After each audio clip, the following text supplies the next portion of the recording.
पिछले साल किसान भाइयों मेरे लहसुन की फसल पीली पड़ गई थी क्योंकि उसमें गलती मेरी थी। तो मैं आपको बताता हूँ, चलो शुरू करते हैं। सबसे पहले किसान भाइयों हम बात करते हैं लहसुन में पीलेपन की।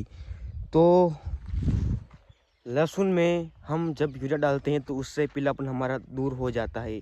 तो मैंने पिछले साल यूरिया बिल्कुल बंद कर दिया था, तो जिससे कि हमारा लहसुन पीला हो गया था, वो इसमें पीलापन आ गया था, जिससे कि लहसुन की ग्रोथ बिल्कुल ही रुक चुकी थी क्योंकि ये प्रॉब्लम हो गई थी। तो मैं आपको और बताता हूँ, जिससे कि हमारे लहसुन की ग्रोथ हो गई थी स्लो, क्योंकि हमारी जो ज़मीन है ना वो यूरिया से ही चलने लग गई है। लेकिन हमें यूरिया कम करना है, धीरे धीरे करना, लेकिन बिल्कुल ही बंद कर देंगे ना तो हमारी फसल की ग्रोथ बहुत ही स्लो हो जाएगी। और ऐसा करने से हमारे लहसुन के पत्ते मुरझाने लगे थे क्योंकि हमने यूरिया बिल्कुल बंद कर दिया था। किसान भाइयों ये गलती मत करना, ज़्यादा मात्रा में यूरिया देना भी आपकी फसल के लिए बहुत ही हानिकारक हो सकता है। और फसल में यूरिया देने का भी एक समय होता है। अगर आप गलत समय पर यूरिया दे दोगे फसल को तो आपकी फसल पूरी तरह से बर्बाद हो जाएगी।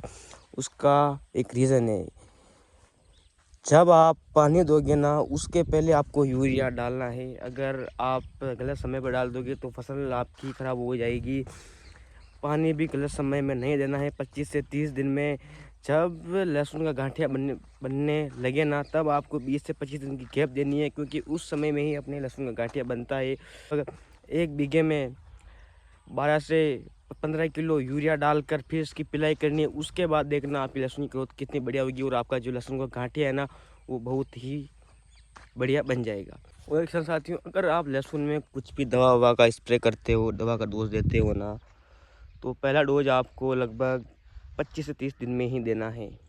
और पहला डोज देने के बाद आप उसमें समय निकालोगे तो समय निकालना है आपको लगभग 40 से 45 दिन। उसके बाद ही आपको दूसरा डोज देना है। और डोज देने के बाद तो आपको उसकी पिलाई करनी है, सिंचाई करनी है। उसके बाद आपको उसमें खाद देना है। किसान साथियों, आप मेरी फसल देख सकते हो कितनी अच्छी पैदावार चल रही है। इसका गोड़ देख सकते हो कितना मजबूत है। वो इसका पीलापन भी दूर हो चुका है और बहुत ही अच्छी ग्रोथ हो रही है, क्योंकि मैंने इसका समय समय पर कीट रोग का नियंत्रण किया और समय समय पर इसकी देख रेख की और सुरक्षा की। देख सकते हो आप मेरे लहसुन कितना बढ़िया है। जो जो बातें गाइस मैंने आपको बताई है वो अगर आप उसको फॉलो करते हो तो आपके लहसुन की ग्रोथ बहुत ही अच्छी होगी और आपकी लहसुन बहुत ही अच्छी पैदावार होगी और अच्छे भाव से आपका लहसुन बिकेगा। पिछले साल ही हमारा लहसुन लगभग 25 से 30 हज़ार क्विंटल बिका था और इस बार भी हमें उम्मीद है कि ऐसा ही कुछ अच्छा भाव में बिकना चाहिए।